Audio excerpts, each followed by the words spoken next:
까마입니다. 더 CJ입니다. 나스닥 코인 주간 분석 영상 시작하도록 하겠습니다. 금요일 예장은 생각보다 상당히 좋았다. 전체적으로 찔끔씩 올라주긴 했으나 솔직히 찔끔은 아니고요. 풀이장부터 과도하게 올라줘서 약간 좀 너무 과도하다. 장 후반에 약간의 조정이 올 수도 있겠다라는 생각을 하고 잠이 들었는데 일어나 보니까 말도 안 되게 조금 전혀 조정이 없이 이렇게 끝까지 올라버렸다. 상당히 좋은 상황이라고 말씀드릴 수가 있고요.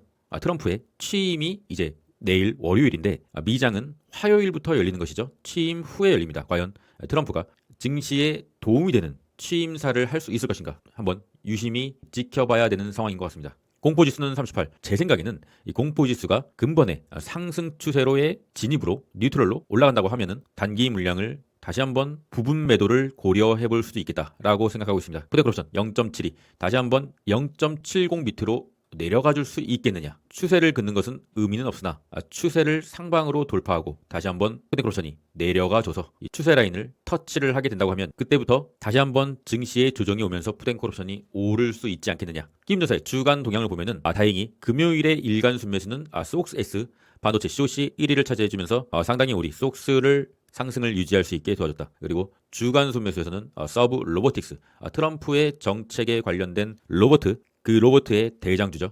서브 로보틱스. 그런데 주간 순매수에 1위에 잡혔다. 이거는 조금. 그리고 월간 순매수는 여전히 TSLL 1위고요. 다음 주 주요 일정입니다. 다음 주 주요 일정은 월요일에는 미장이 휴장이죠. 그리고 화요일에 찰스 슈왑. 최근에 금융 은행권주들이 상당히 좀 괜찮은 실적을 보여줬기 때문에 찰스 슈왑도 괜찮은 실적을 보여주지 않겠느냐. 그리고 화요일 장후에 넷플릭스 시작된 거죠. 빅테크의 어닝 시즌이. 그리고 수요일에는 존슨앤존슨. 그리고 목요일에는 우리 속슬의 주요 구성 종목인 텍사스 인스트루먼트.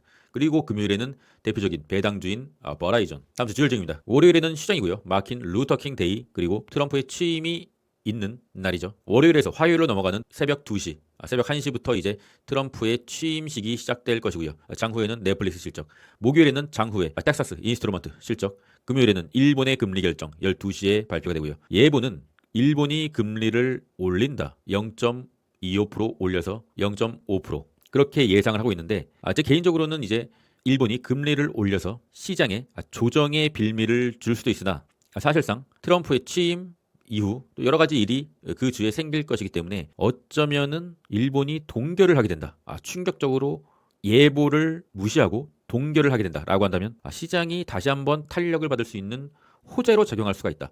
그러나 그 가능성은 그렇게 크진 않고 일본은 금리를 살짝 올리지 않겠느냐. 그러면은 시장은 약간의 또 조정의 빌미로 조정을 받을 수가 있는 것이죠. 한마디로 말씀드리면은 다음 주에 트럼프의 취임 이후에 트럼프의 또 현올림으로 증시가 상승하게 된다. 그렇다고 하면은 그 상승은 아마도 이제 뭐 수요일이나 목요일까지일 확률이 상당히 크다고 볼 수가 있죠. 그리고 글로벌 제조업 서비스엠 PMI 그리고 인플레이션 기대치도 발표가 되네요. 하지만 이것은 일본의 금리 결정에 따라서 뭐 호재로 작용할지 악재로 작용할지가 결정될 것이다. 나스닥 1배 지수 퀵퀵퀵 차트 주봉입니다. 1월 3주차는 2.87%의 상승.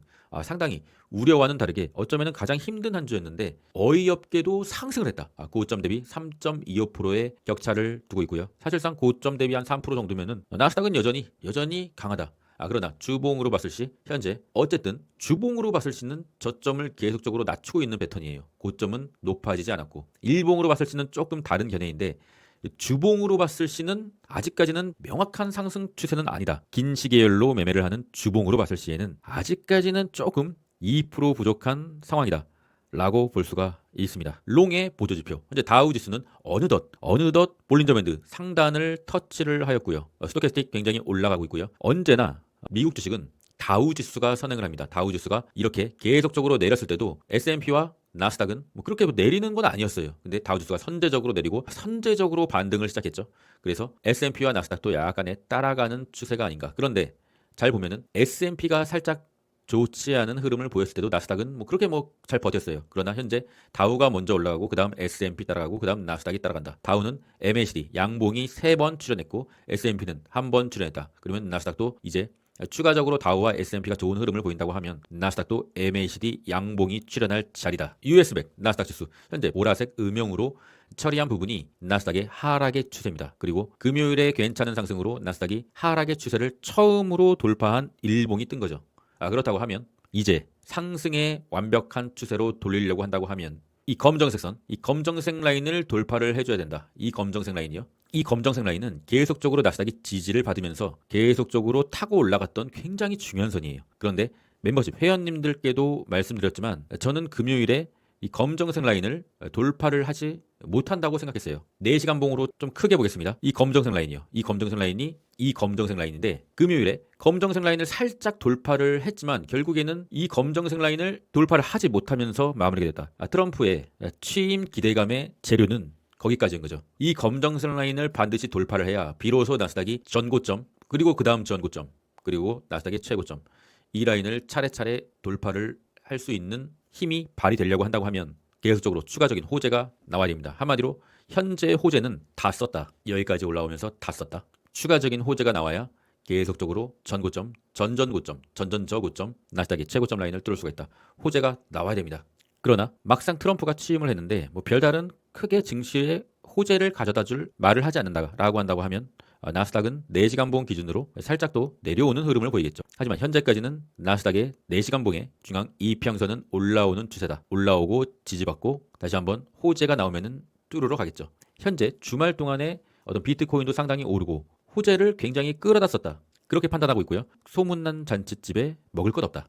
그런 주식의 명언이 있죠. 약간 그게 다음 주 초에 발휘될 수 있다. 라고 생각하고 있습니다. 다음 주 초에 약간의 조정이 올 수 있겠지만 조정이 오고 다시 한번 지지받는 흐름이다 라고 한다면은 다시 한번 상승을 해서 나스닥의 전고점을 뚫어야겠죠. 뚫으면은 이제 또 초과열의 시대가 오지 않을까 싶습니다. 언제나 초과열이 오면은 약간의 부분 매도 아시죠?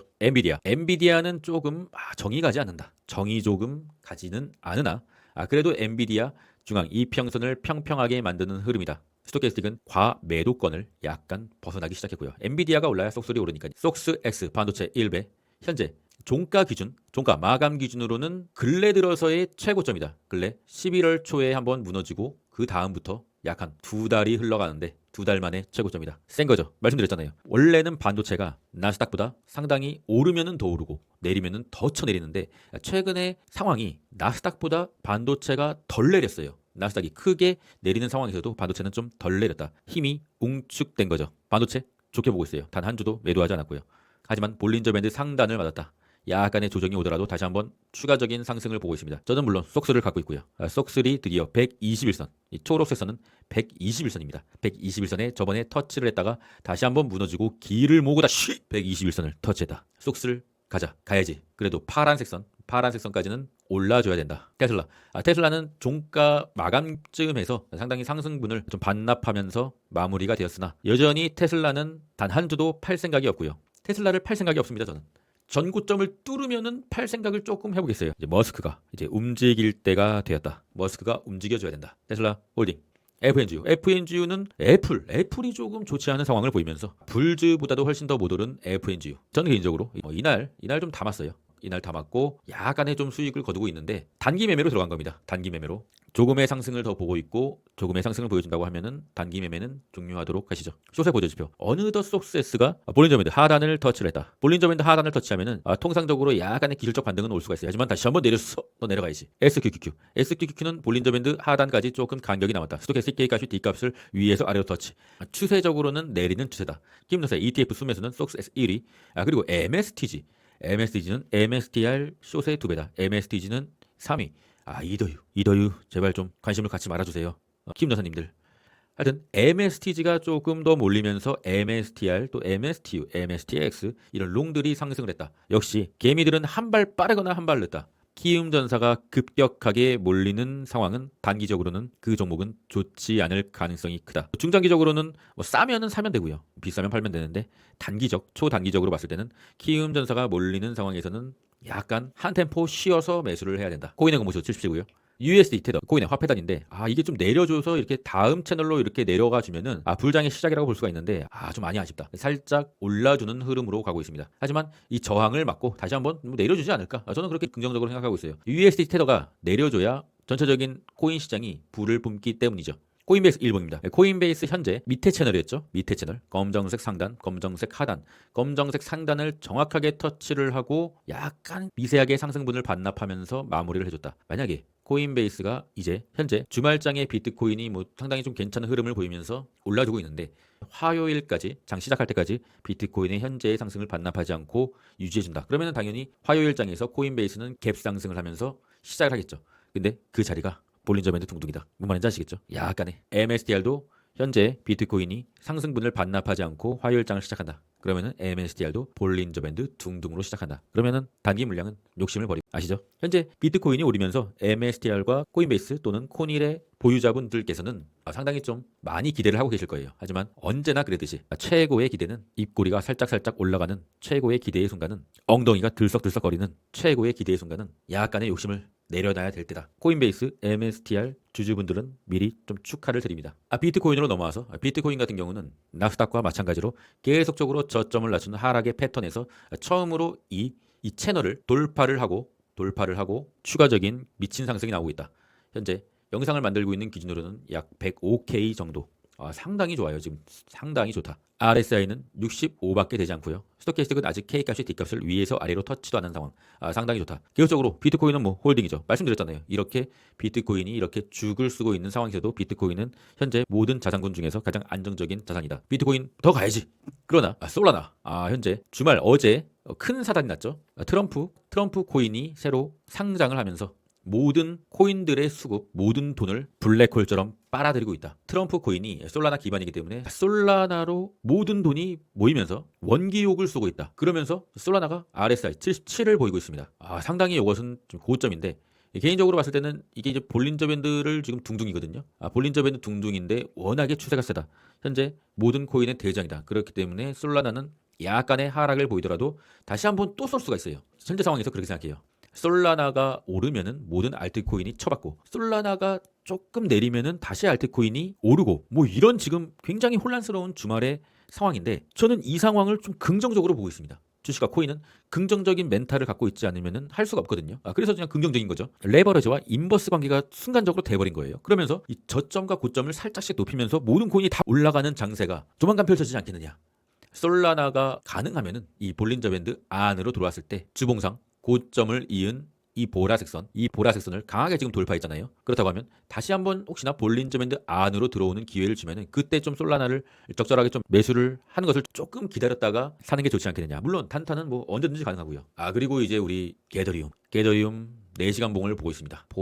보라색선을 한번 그어봤어요. 슬픈 보라색선이죠. 그래도 저는 상승론자라서 단기적인 상승을 보기 위해서 보라색선을 그은 겁니다. 어쨌든 이때 최저점 미친 또라이 같은 하락을 보여주고 지지를 받고 처음으로 다시 한번 상승을 했던 4시간 봉의 보라색선. 그리고 계속적으로 좀 좋지 않고 토요일도 좋지 않고 일요일도 좋지가 않은데 밑꼬리로 보라색선을 계속 찍고서 올라간다. 보라색선을 지지선으로 한번 그어봅니다. 일봉으로 봤을 시에 말씀드렸잖아요.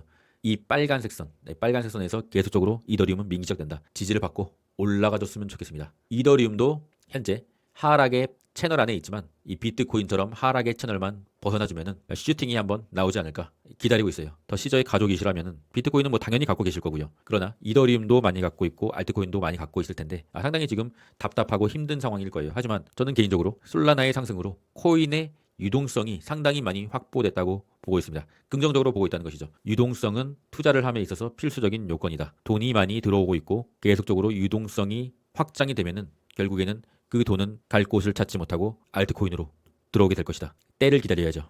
철새처럼 왔다 갔다 하는 단타를 하게 되면은 물론 잘하면은 그게 상위 1%의 최고의 투자자죠. 모두가 그 상위 1%의 최고의 투자자가 될 수는 없어요. 평범한 투자자라면은 그냥 기다리는 수밖에. 자신의 턴이 올 때까지. 자신이 장투 또는 스윙의 성향이다. 그럼 장기 멤버십. 그리고 자신이 단타도 하고 차트도 한번 배워보고 싶다. 시장의 단기 매매에 대한 빠른 소식을 빠르게 얻고 싶고 차트의 추세에 대한 상황을 물어보고도 싶다. 그러면은 UDT 멤버십 가입해 주시면 최선을 한번 다해보도록 하겠습니다. 관심 있으신 분들은 고정 댓글 링크를 확인해 주시고요. 구독자방은 무료고요. 저는 단기 매매 같은 경우는 구독자방에 뭐 직접적으로 언급은 드리지 않아요.